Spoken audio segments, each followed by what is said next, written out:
do a lava base, I think this is a good kind of idea because it's one of the most popular ones that I made. So how to build them is pretty straightforward actually. So you need a blank base, one that's like really blank. And then I built like little rocks on it. So these are just, this is just cork. These ones, you can build them out however you like. And then you can see this one is kind of a double step because the foot of my guy are like uneven a little bit.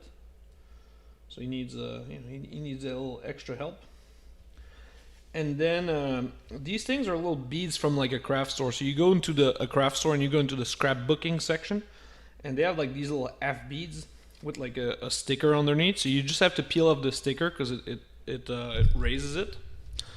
And then you glue this on, but then before gluing these things on and this on, I just put a layer of like white glue.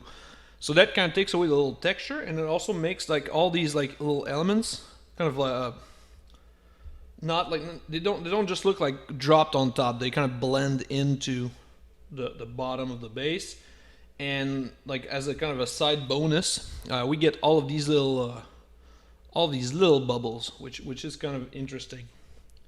Of course, you can manage these out if you don't like them. I don't mind them. I think it just adds, it adds something interesting. The key with this is you have to figure out, like, you place your rocks where you want your little characters to be, and then you also try to place the bubbles where it would be relevant. So there's kind of a little creativity and then a little engineering. So you have to kind of think it through.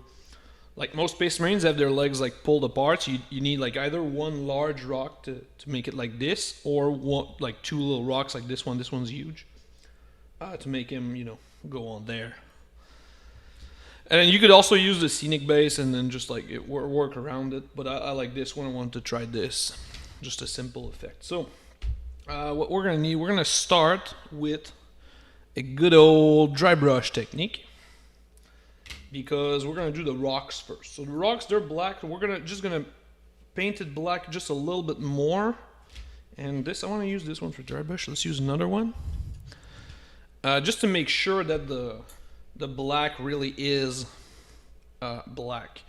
So because also like cork is kind of fragile, is very easy to damage, and we don't want that. But also because we plan on using that, so you want to make sure the cork is like fully black. Like you can see, especially like in between the rocks, the spray primer has like a harder time usually, so you need to like repaint it. And then the same thing in the bottom area, we can see here, like that white spot here, it looks really awkward when you paint them on. The biggest drawback of using cork is that it's like really easy to damage. So if you're not like careful when you play, or if you don't varnish them, it gets damaged like really easily.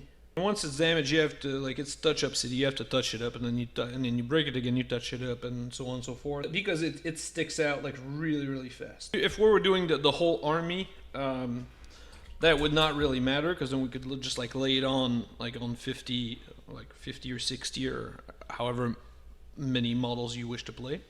But this is just the one dude. I want to try it on Abaddon. If I like it, we might pursue it. If I don't like it, I might just put that Abaddon on eBay and never never breathe a word about this experiment. So we're gonna use Mechanicus Standard Gray, just a basic dark gray. You can use I've used the Fang before, or Wolf Gray from Army Painter. I think it's nice. It gets a little blue touch, so it's really nice, especially if your miniatures have a lot of blue in them. Like when I did it, it was Stormcast Eternals, and they had like blue shoulder plates and blue details on their shield, so it kind of fits a little bit there. It was nice. So now we're gonna dry brush here, and we don't have to be like super. This is the part where you can do pretty much whatever you want.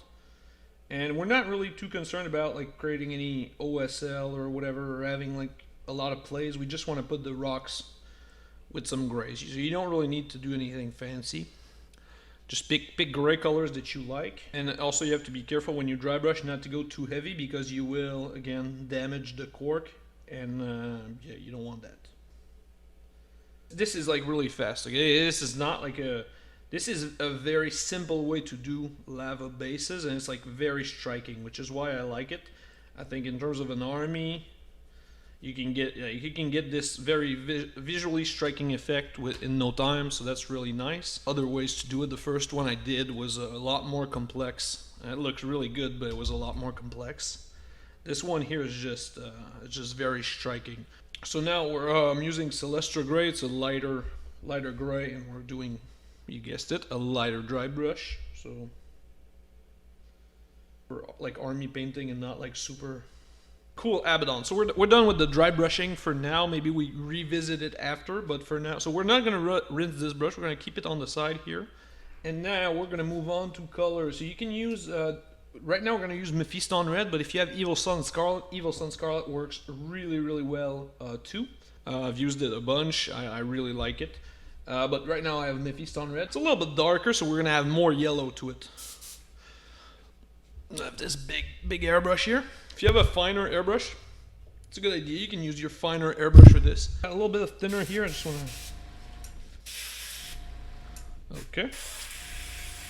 Well, yeah, Evil Sun if you have it. Otherwise, Mephiston is fine. One model, so we don't need a lot of it.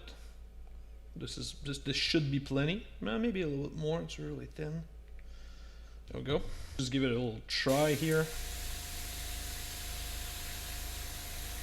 Okay. This is the red goes pretty much everywhere where there's the lava, and then the yellow is going to be our kind of a, we're going to call it a highlight color basically. So the yellow is going to be where there's no rocks, basically where the rocks, the lava should be a lot more red, and where there's no rocks it should be a lot more yellow, and then the top of the bubbles are going to be practically white.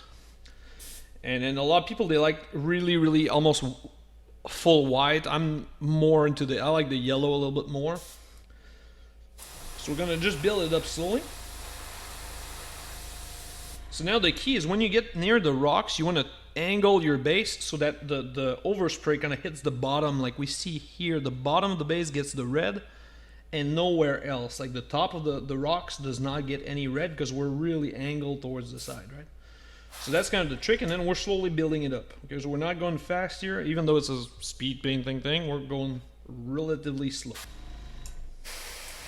And the sides here we're gonna paint black, so I'm not too stingy about it. So now if you're using Evil Sun Scarlet, you want to do it like a second coat of what we just did to get like a very clean, like a very smooth coat of Evil Sun Scarlet. We have Mephiston Red, so we're just going to add a little bit of yellow in there. Just to make it a little bit lighter, a little bit orangier.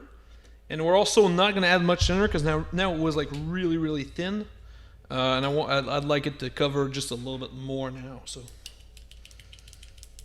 let's give this a little try, and also rinse out the darker red from...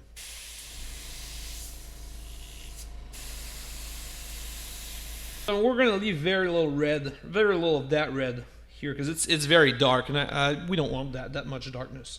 So we can leave some, but really, there we go. So you can see this little spot here that was like really wonky at the beginning, like the space between the rocks. It's pretty much back to like a normal color. Very orangey base. That's perfect. That's pretty much what I like. Kind of like putting more time on the bubbles, because the bubbles are going to be like really yellow. That looks good. So now we're going to dump all of this here. So now we want to move on to straight yellow. Flash gets yellow. Rinse the orange completely out of our base here.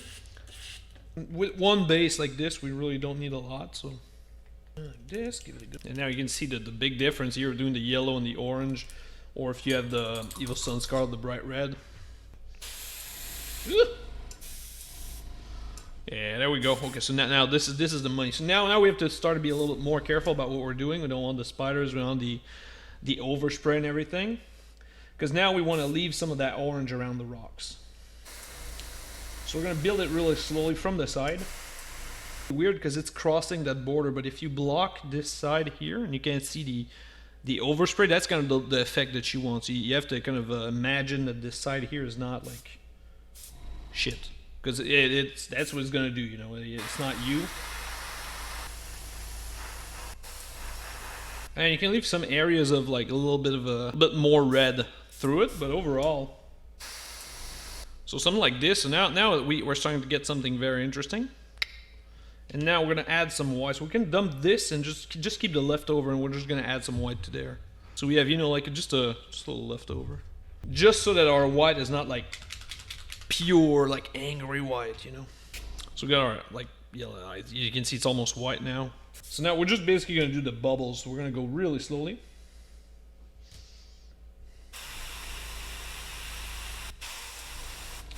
You could even do this with a brush if you'd like, and then you can add like some areas in the corners where there's add some more of that white yellow just to make it interesting.